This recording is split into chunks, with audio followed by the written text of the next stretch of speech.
Hello बच्चों, आज हम पढ़ेंगे लेक्चर संख्या 5 सॉल्यूशन का वेपर प्रेशर वाष्प दाब।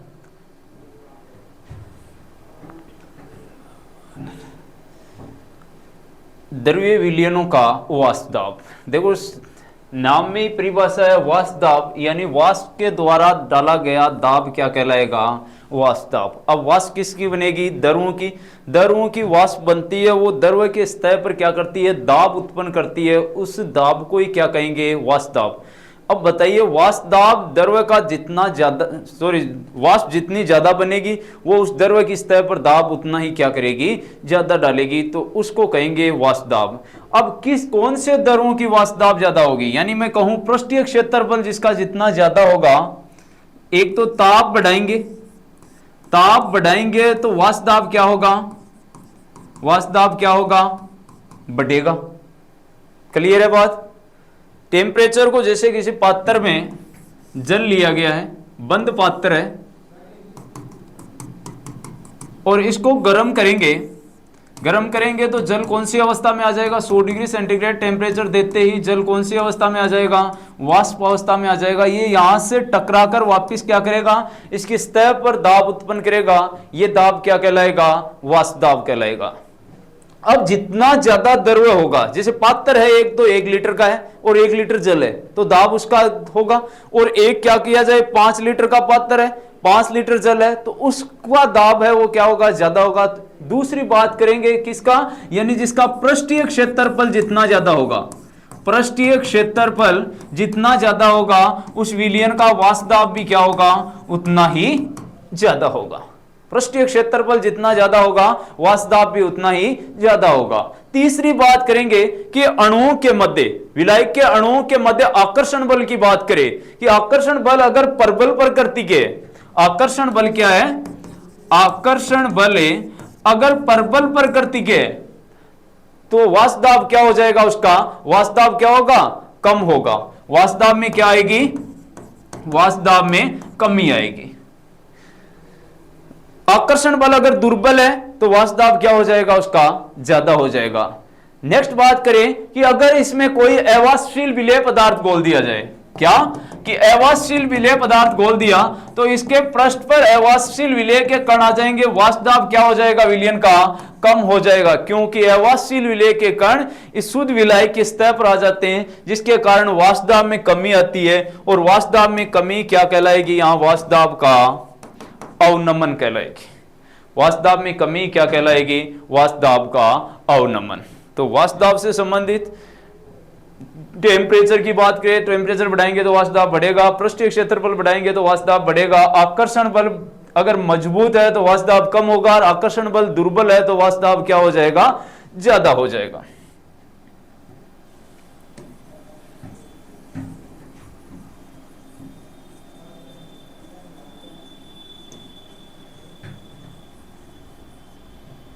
परिभाषा देखिए वाष्प दाब की। किसी द्रव विलयन की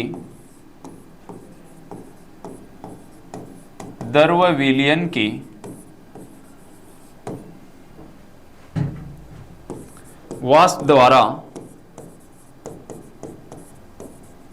द्रव की सतह पर साम्य अवस्था में लगाया गया दाब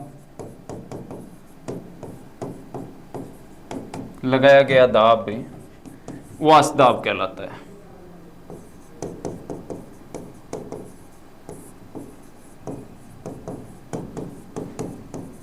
किसी द्रव विलयन की वाष्प द्वारा द्रव की सतह पर साम्य अवस्था में लगाया गया दाब क्या कहलाएगा? वाष्प दाब। साम्य अवस्था का मतलब द्रव और वाष्प कौन सी अवस्था में आ जाए? साम्य अवस्था में। यानी टेम्परेचर जैसे 100 डिग्री सेंटीग्रेड आ जाए, वो उसका क्या कहलाएगा? क्वथनांक। वो टेम्परेचर क्या उसकी साम्य अवस्था को डिनोटेड करेगा। डायग्राम देखिए, एक पात्र है और इसमें क्या घुला हुआ है? द्रव्य विलयन है। क्या कर रहे हैं? टेम्परेचर दे रहे हैं। इसकी क्या बनेगी, वाष्प बनेगी। वाष्प है पात्र की दीवार से टकराकर इसकी सतह पर क्या करेगी, दाब उत्पन्न करेगी। ये दाब क्या कहलाएगा, आपका वाष्प दाब कहलाएगा। ये दाब क्या कहलाएगा, वाष्प दाब कहलाएगा। अब देखिए वाष्प दाब प्रभावित कैसे होता है कि बोलिए टेम्परेचर को क्या कर दिया जाए, बढ़ा दिया जाए, तो उसका वाष्प दाब पर क्या प्रभाव पड़ेगा, विलयन का वाष्प दाब क्या हो जाएगा, बढ़ जाएगा। दूसरी बात, अगर विलयन का पृष्ठीय क्षेत्रफल बढ़ाया जाए, पृष्ठीय क्षेत्रफल को क्या कर दिया जाए, इंक्रीज किया जाए, तो वाष्प दाब क्या हो जाएगा, उसका वाष्प दाब भी क्या हो जाएगा, बढ़ जाएगा। तीसरे, अगर विलायक के आकर्षण बल कैसे हो, आकर्षण बल कैसी प्रकृति के हो, परबल हो, तो उसका वाष्प दाब क्या हो जाएगा, वाष्प दाब क्या हो जाएगा, कम हो जाएगा। ताप बढ़ाएंगे वाष्प दाब बढ़ेगा, पृष्ठीय क्षेत्रफल बढ़ाएंगे वाष्प दाब बढ़ जाएगा। आकर्षण बल अगर परबल है तो वाष्प दाब घटेगा। आकर्षण बल अगर दो के मध्य आकर्षण बल कैसे दुर्बल है तो वाष्प दाब में क्या हो जाएगी, कमी हो जाएगी। ये जनरल बातें थी वाष्प दाब से। अब वाष्प दाब को समझाने के लिए वैज्ञानिक आए थे राउल्ट, और राउल्ट ने क्या कहा, एक तो वाष्पशील विलेय युक्त विलयनों के लिए द्रव्य में क्या घोला जाए, द्रव्य घोला गया है। विलयन कैसा है, द्रव्य में क्या घोला गया, द्रव्य घोला गया। द्रव्य में द्रव्य घोलेंगे, द्रव्य विलायक और द्रव्य क्या है, विलेय। अगर विलेय कैसा है, वाष्पशील है, तो वाष्पशील विलेय को घोल दिया।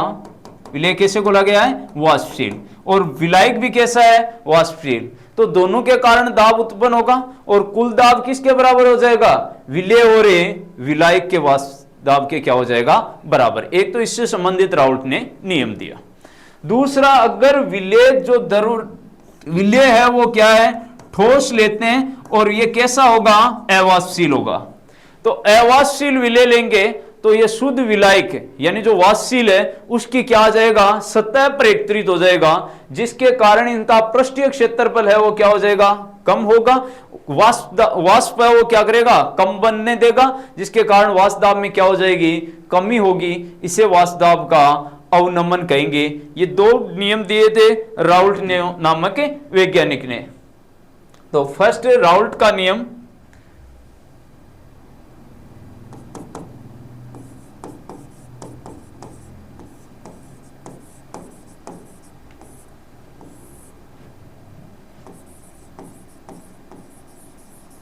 Raoult's law.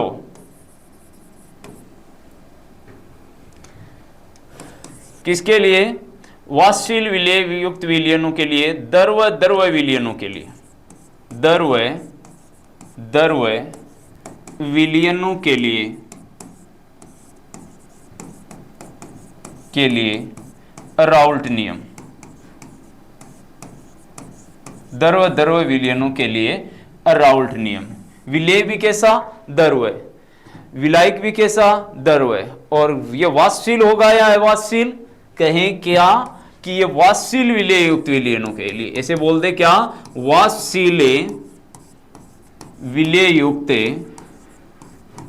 विलयनों के लिए, वाष्पशील विलेय युक्त विलयनों के लिए, वाष्पशील विलेय युक्त विलयनों के लिए राउल्ट का नियम दोनों के कारण उत्पन्न होगा।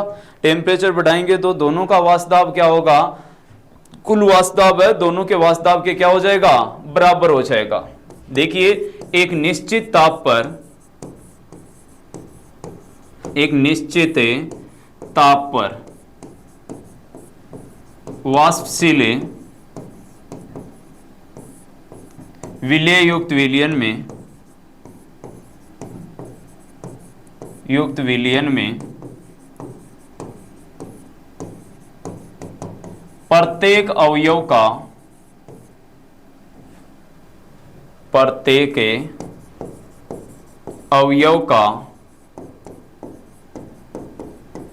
आंशिक वाष्प दाब उस अवयव की मोल भिन्न के समानुपाती होता है, उस अवयव की मोल भिन्न के समानुपाती होता है। अवयव की मोल भिन्न के समानुपाती होता है, मोल भिन्न के समानुपाती होता है। क्या कहा, एक निश्चित ताप पर वाष्पशील विलेय युक्त विलयन में प्रत्येक अवयव का आंशिक वाष्प दाब उस अवयव की मोल भिन्न के समानुपाती होता है। माना विलयन में कितने अवयव है, दो अवयव है, अवयव ए और अवयव बी। बी को क्या लिया गया है, बोलो, बी क्या है, बी विलेय है और ए क्या है, विलायक है, यानी बी और ए क्या है, ए। बी विलेय है, कैसा है, बोलो, वाष्पशील, और ए क्या है, विलायक है, ये भी क्या है, वाष्पशील। वाष्पदाब किसके कारण उत्पन्न होगा, दोनों के कारण वाष्पदाब उत्पन्न होगा। तो कहता है निश्चित ताप पर वाष्पशील विलेय युक्त विलयन में प्रत्येक अवयव का आंशिक वाष्पदाब उस अवयव की मोल भिन्न के क्या होता है, समानुपाती। माना विलयन में कितने अवयव है, माना विलयन में दो अवयव ए व बी उपस्थित है। अवयव ए की मोल भिन्न क्या होगी, सॉरी, अवयव ए का आंशिक वाष्पदाब, ए का आंशिक वाष्पदाब क्या होगा, पीए। वह बी का क्या होगा, वह बी का क्या होगा, पीबी। ए की मोल भिन्न क्या होगी, ए की मोल भिन्न क्या हो जाएगी, अक्से। वह बी की मोल भिन्न क्या होगी, बी की मोल भिन्न क्या हो जाएगी, अक्स बी। दो अवयव है ए और बी, एक का आंशिक वाष्पदाब क्या है, पीए, बी का आंशिक वाष्पदाब क्या है, पीबी। ए की मोल भिन्न है अक्से और बी की मोल भिन्न क्या है, अक्स बी। अतः राउल्ट के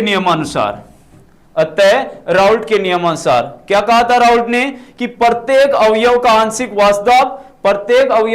वाष्पदाब उस अवयव की मोल भिन्न के समानुपाती होता है। अवयव ए का आंशिक वाष्पदाब क्या है, बोलो, ए का आंशिक वाष्पदाब है क्या, पीए। उस अवयव की मोल भिन्न, उस अवयव यानी ए की मोल भिन्न क्या है, अक्से, उस अवयव की मोल भिन्न के क्या होता है, समानुपाती। क्लियर है बात। अवयव बी का आंशिक वाष्पदाब क्या है, पीबी, समानुपाती किसके हो जाएगा, अक्स बी। पीबी समानुपाती क्या हो जाएगा, अक्स ए बी। अब देखो समानुपाती चिन्ह को हटाएंगे तो क्या बनेगा, पीए बराबर पीए नोट ए अक्स ए, और पीबी बराबर क्या बनेगा, बोलो, पीबी बराबर क्या होगा, पीबी नोट ए अक्स ए बी। पीए बराबर क्या होगा, पीए नोट अक्स ए, पीबी बराबर क्या होगा, PB note A x B. पीए और पीबी क्या है, समानुपाती स्थिरांक है, जिसे क्या कहा जाता है, पीए नोट व पीबी नोट क्या है, समानुपाती के स्थिरांक है। यहां पीए नोट बराबर लिखेंगे शुद्ध अवस्था में विलायक का वाष्पदाब, शुद्ध अवस्था में विलायक का वाष्पदाब,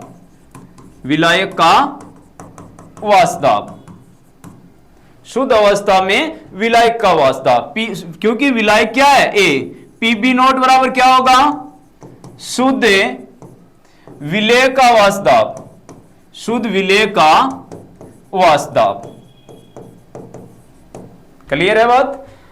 तो ये समीकरण हो गया एक और ये समीकरण हो गया क्या, दो। विलयन का कुल वाष्पदाब क्या होगा, देखो विलयन है वो वाष्पशील, विलेय है वो कैसा है, वाष्पशील है। इस कारण विलयन का वाष्पदाब है वो विलेय और विलायक दोनों के कारण होगा। तो विलयन का कुल वाष्पदाब क्या हो जाएगा, विलयन का कुल वाष्पदाब क्या होगा, पीएस। तो पीएस बराबर कुल वाष्पदाब बराबर क्या होगा, बोलो, पीए प्लस से पीबी, पीए प्लस से पीबी। वैल्यू रखो तो पीएस बराबर क्या आ जाएगा, पीए की वैल्यू क्या है, PA nought x A plus PB की वैल्यू क्या है, PB note A x B. PS बराबर क्या हो गया, P A nought x A plus PB nought x B. हम जानते हैं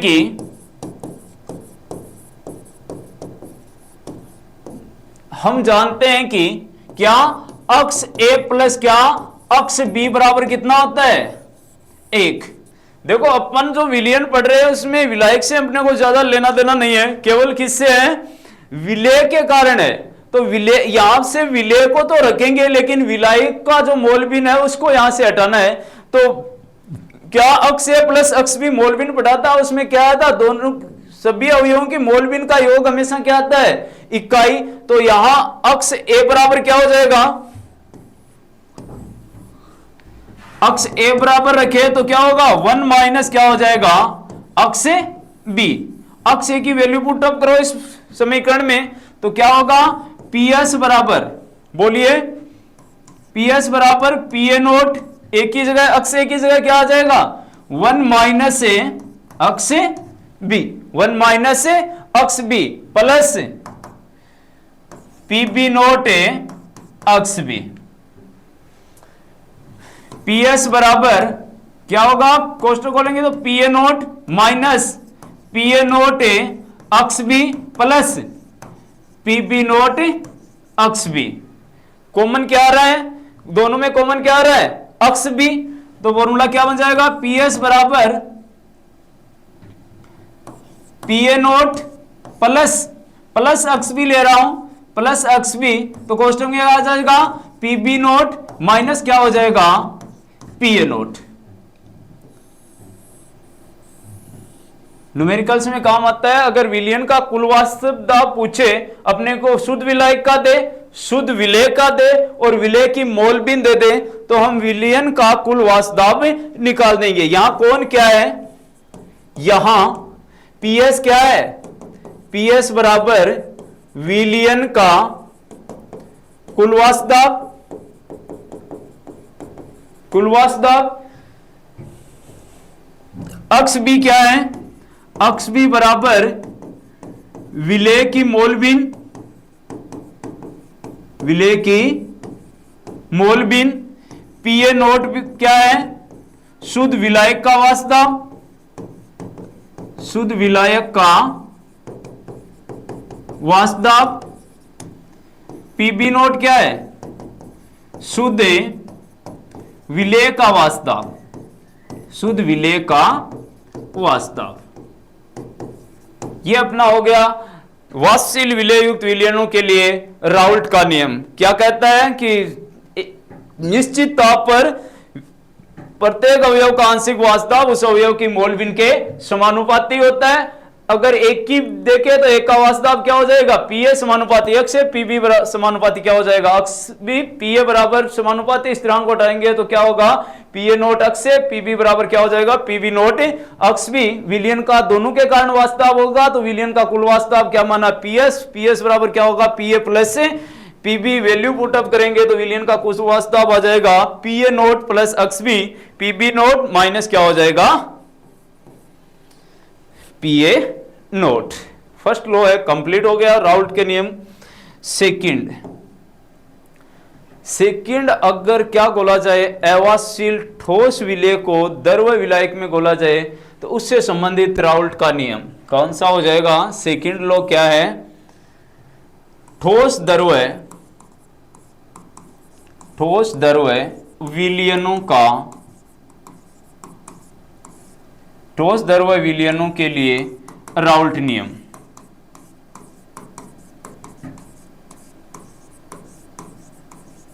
ठोस द्रव विलयनों के लिए राउल्ट नियम, या हम इसके लिए कहेंगे अवाशील विलय युक्त विलयनों के लिए राउल्ट का नियम। अवाशील विलय युक्त विलयनों के लिए, अवाशील विलय युक्त विलयनों के लिए राउल्ट नियम। अब की बार ध्यान देना, विलय कैसा बोला गया है, विलय अवाशील है और अवाशील विलय होगा वो शुद्ध जो विलायक है उसकी सतह पर एकत्रित हो जाएगा, वाष्प को बनने नहीं देगा। ये कौन से कण आ गए आपके, एवासिले विले, और ये क्या आ गया आपका, विलायक। वाष्प दाब में क्या आ जाएगी, वाष्प दाब बहुत कम बनेगी, और वाष्प दाब कम होगा तो विलयन, अगर एवासिल घोलेंगे तो विलयन का वाष्प दाब क्या हो जाएगा, कम होगा, वो दाब भी उतना ही क्या होगा, कम डालेगी, जिसके कारण वाष्प दाब में क्या हो जाएगी, कमी आएगी। कारण क्या होगा, क्योंकि विलयन का पृष्ठीय क्षेत्रफल में क्या हो जाएगी, एक बात और लिख देते हैं, क्या, पृष्ठीय क्षेत्रफल क्या हो जाएगा, पृष्ठीय क्षेत्रफल क्या हो जाएगा, कम होगा, जिसके कारण वाष्प कम बनेगी। क्या कहता है इससे संबंधित है, जब शुद्ध विलायक में क्या घोला चाहिए, बोलो, जब शुद्ध विलायक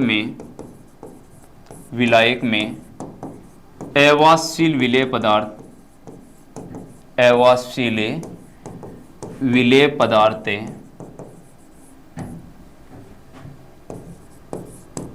मिलाया जाए तो विलयन का वाष्प दाब, विलयन का वाष्प दाब कम हो जाता है।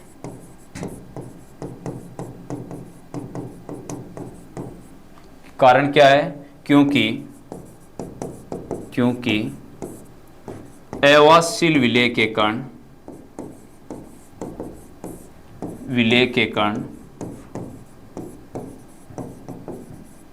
शुद्ध विलायक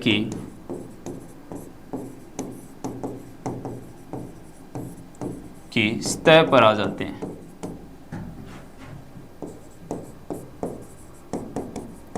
जाते हैं, जिससे पृष्ठीय क्षेत्रफल में कमी आती है, पृष्ठीय क्षेत्रफल में कमी आती है, जिससे वाष्प दाब भी कम हो जाता है, जिससे विलयन का वाष्प दाब कम हो जाता है।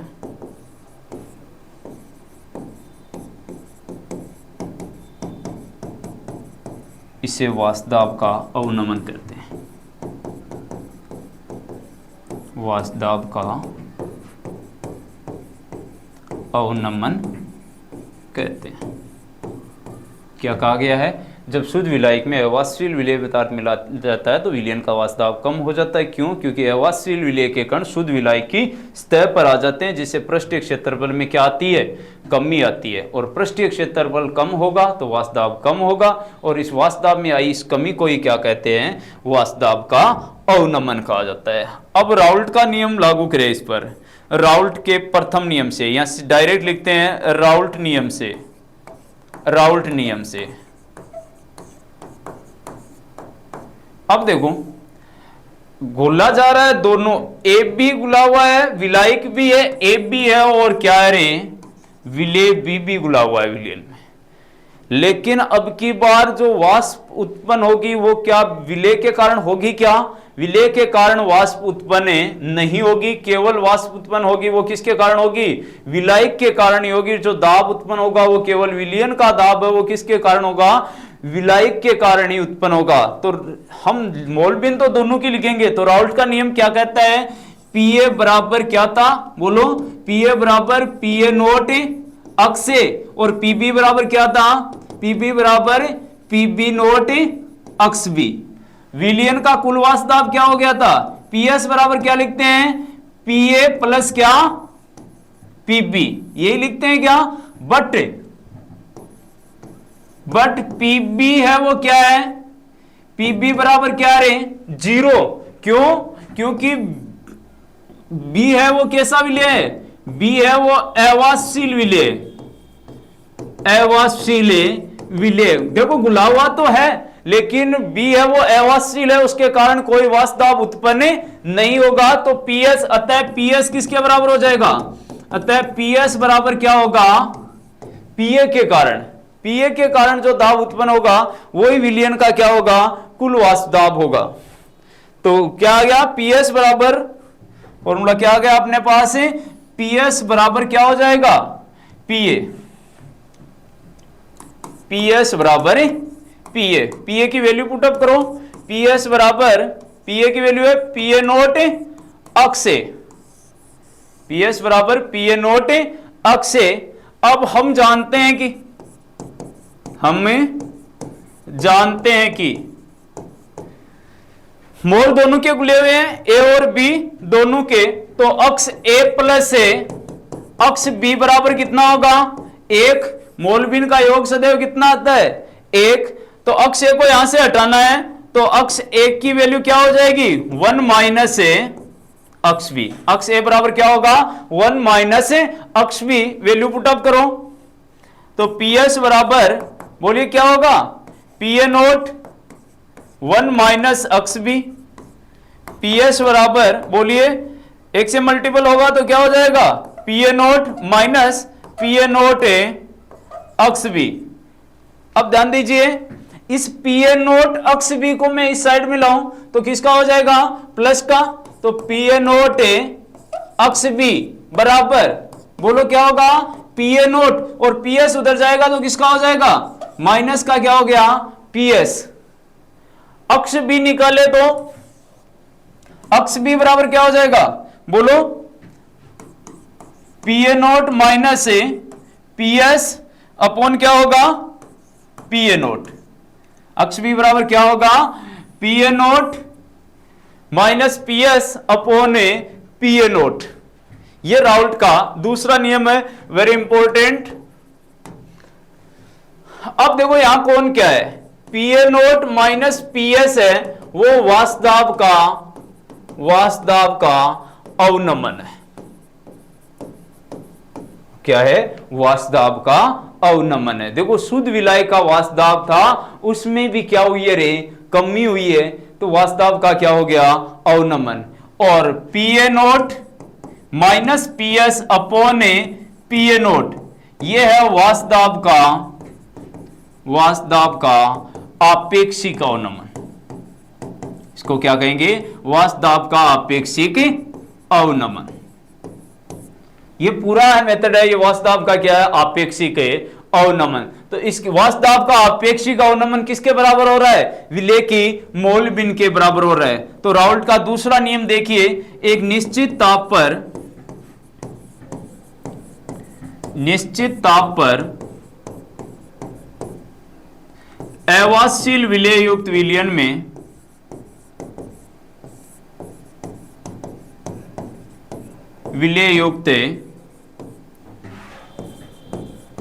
विलयन में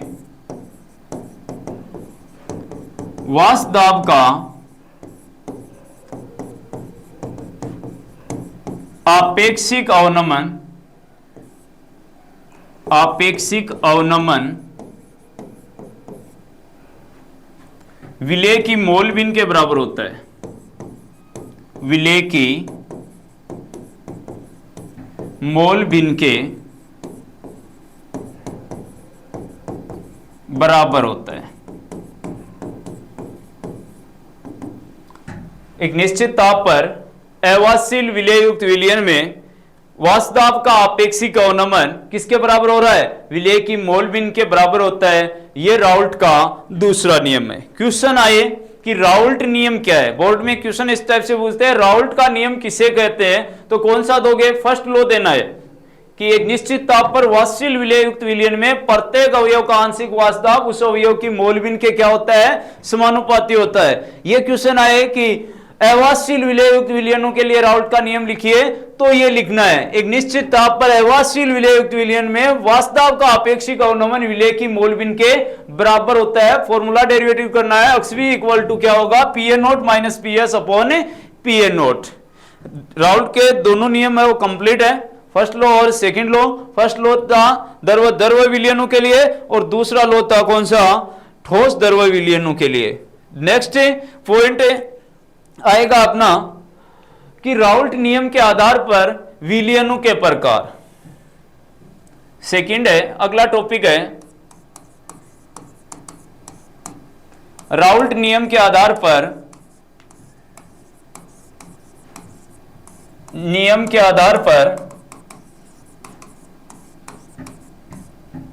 विलयनों के प्रकार।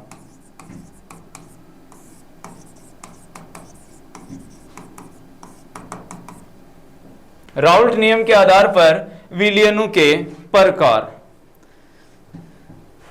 देखो राउल्ट क्या कहता है कि जो मैं कह रहा हूं उसका पालन करता है तो उसको मैं आदर्श शब्द कहूंगा, और जो मेरे कहे हुए का पालन नहीं कर रहा है तो उसको मैं क्या कहूंगा, अनादर्श कहूंगा। ऐसी बात है डियर स्टूडेंट कि जो गुरुजन का माता पिता का जो कहना मानते हैं वो बालक कैसे होते हैं, वो आदर्श बालक कहलाते हैं, अच्छी शिक्षा प्राप्त करते हैं, अच्छे बोलते हैं, सम्मान करते हैं गुरुजन का, उसको आदर्श कहते हैं। और जो ऐसा नहीं करते हैं वो क्या है, अनादर्श। तो इसी प्रकार राउल्ट के नियम का जो विलियन पालन करते हैं वो विलियन तो क्या कहलाएंगे, आदर्श, और जो पालन नहीं करते हैं वो विलियन क्या कहलाएंगे, अनादर्श विलियन। तो राउल्ट नियम के आधार पर विलियन के प्रकार कितने प्रकार के हैं, 2 प्रकार के। एक सॉल्यूशन है आदर्श और एक है क्या, अनादर्श। राउल्ट नियम के आधार पर विलियन के प्रकार काफी बार क्वेश्चन पूछा गया है। आदर्श और अनादर्श विलियन में 2 अंतर 3 अंतर, ज्यादा से ज्यादा इतना ही पूछता है, और नहीं बाकी ऑब्जेक्टिव क्वेश्चन में पूछा जाता है तो वो उदाहरणों से पूछा जाता है। कितने प्रकार के हैं, 2 प्रकार के हैं। एक सॉल्यूशन तो कैसा है, आदर्श विलियन,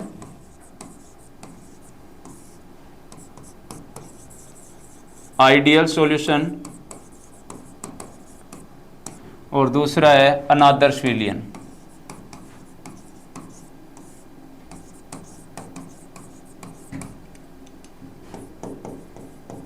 नॉन आइडियल,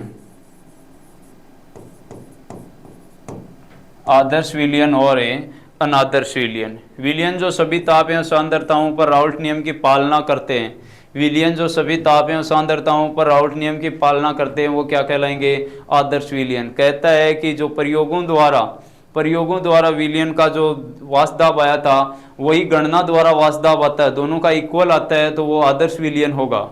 वो कैसा विलियन होगा, आदर्श विलियन होगा। अगर विलायक है, विलायक में विलेय वाष्पशील डाला और उसके कारण जो वास्तव है, पूरे विलियन का वास्तव है, वो दोनों बराबर हो जाए तो वो सॉल्यूशन भी कैसा होगा, आदर्श होगा। तो आदर्श विलियन क्या है, विलियन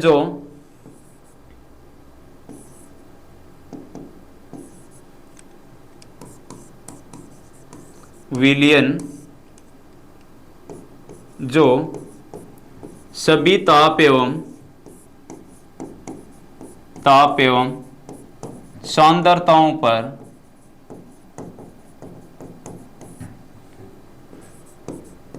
राउल्ट नियम की पालना करता है, राउल्ट नियम की पालना करता है,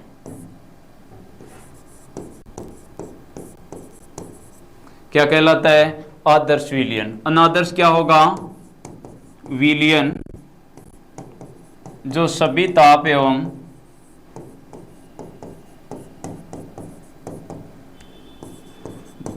सांद्रताओं पर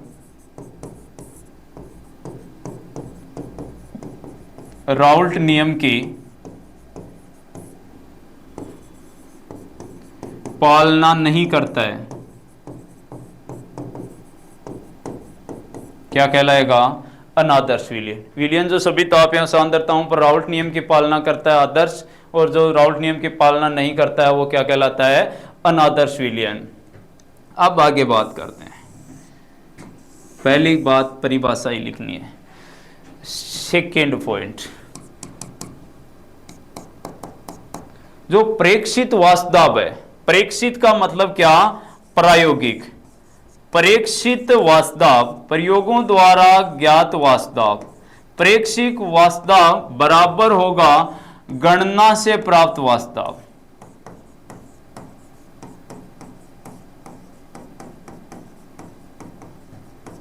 दोनों का मान अगर इक्वल आए तो वो विलियन क्या होगा, आदर्श होगा। और प्रेक्षित वास्तव नॉट इक्वल टू हो जाए किसके, गणना द्वारा प्राप्त वास्तव, या मैं कहूं सैद्धांतिक वास्तव, गणना द्वारा प्राप्त वास्तव। अगर बराबर नहीं है तो वो सॉल्यूशन कैसा होगा, अनादर्श सॉल्यूशन होगा। तीसरा पॉइंट,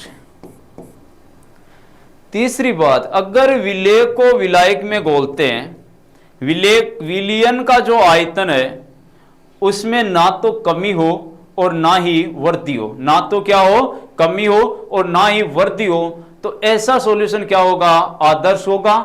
लेकिन अगर या तो विलयन के आयतन क्या हो जाए, कम हो जाए, या विलयन का आयतन क्या हो जाए, बढ़ जाए, तो वो सॉल्यूशन कैसा होगा, अनादर्श होगा। विलेय को विलायक में घोलने पर, विलेय को विलायक में मिलाने पर प्राप्त विलयन का वास्तव, विलेय को विलायक में मिलाने पर प्राप्त विलयन का वास्तव में कोई परिवर्तन नहीं, सॉरी, विलेय को विलायक में मिलाने पर प्राप्त विलयन का आयतन अपरिवर्तित हो, प्राप्त विलयन का आयतन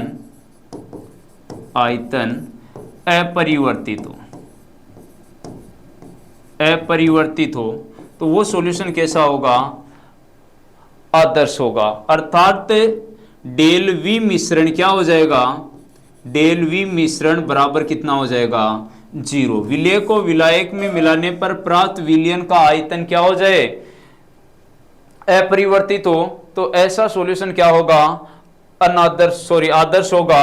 लेकिन अगर विलेय को विलायक में मिलाने पर प्राप्त विलयन का आयतन परिवर्तित हो जाए, del V mixture is not equal to क्या हो जाए, 0, या तो आयतन में क्या हो जाए, वृद्धि हो जाए, या आयतन में क्या हो जाए, कमी हो जाए, तो इस प्रकार का सॉल्यूशन क्या होगा, अनादर्श सॉल्यूशन होगा। फोर्थ पॉइंट देखिए,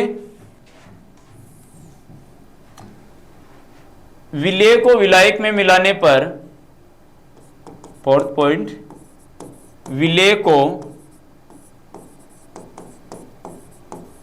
विलायक में मिलाने पर प्राप्त विलयन की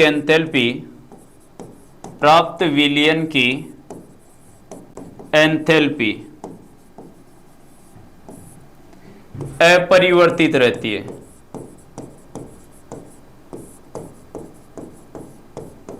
यानी विलेय को विलायक में मिला देते हैं तो एंथैल्पी में कोई परिवर्तन नहीं होता है, ना तो ऊष्मा का विलयन अवशोषण करता है, ना ही उत्सर्जन। देखो, अवशोषण करेगा तो एंथैल्पी क्या हो जाएगी, पॉजिटिव रहेगी। अगर उत्सर्जन करता है तो एंथैल्पी क्या हो जाएगी, डेल एच का मान कैसा हो जाएगा, नेगेटिव। लेकिन यहां डेल एच कैसा रहेगा, अर्थात डेल एच की वैल्यू क्या रह जाएगी, del H mixture equal to क्या होगा, 0।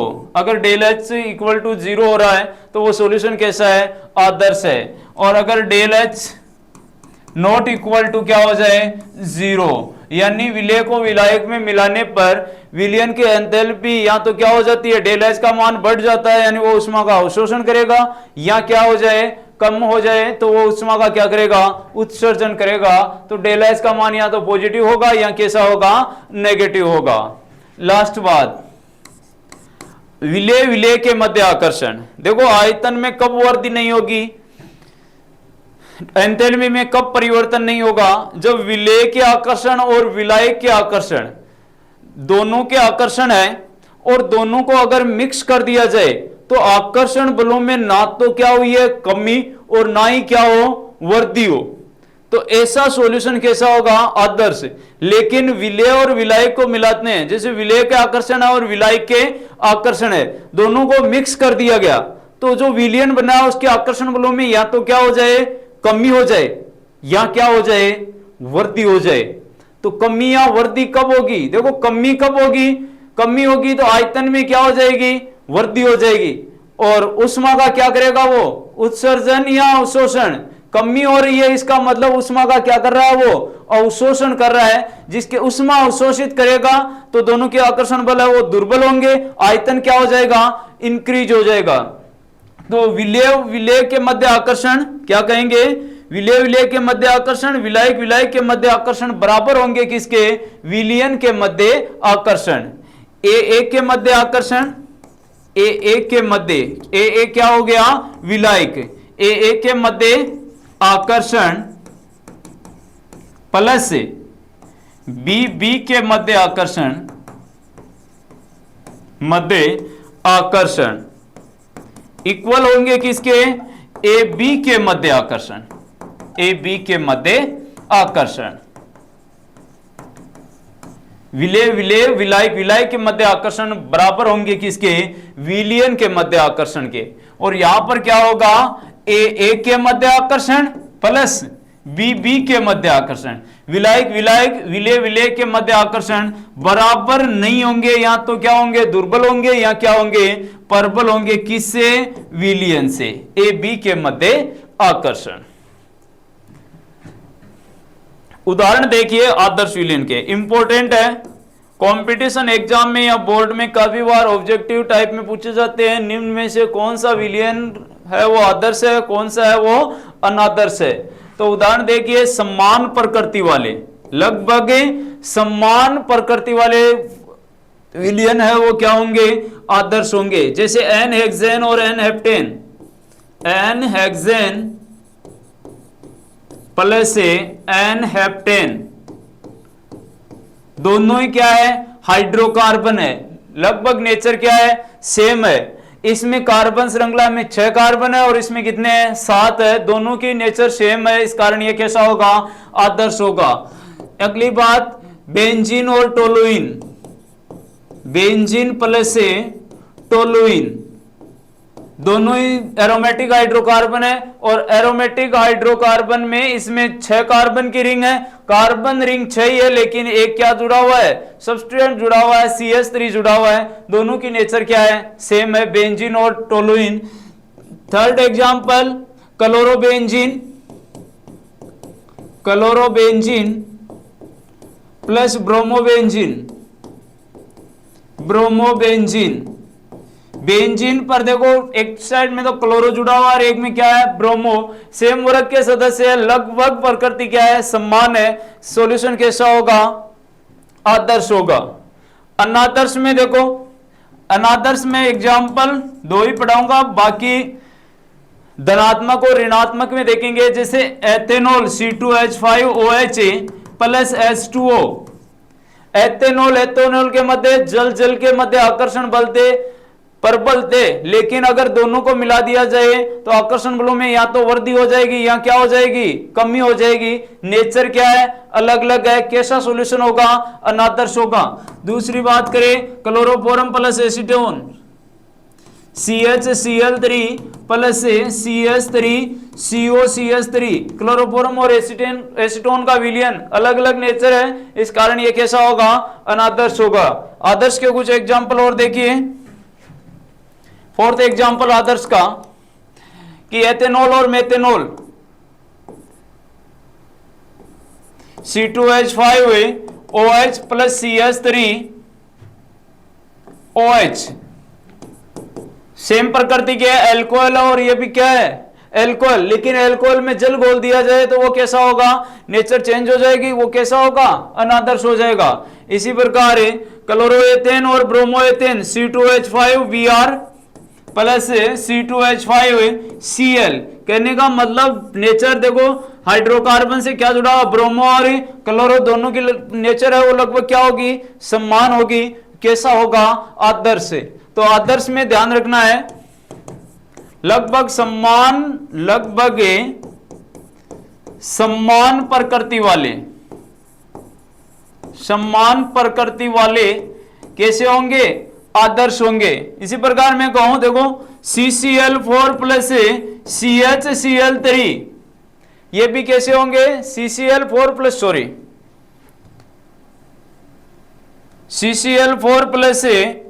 SiCl4।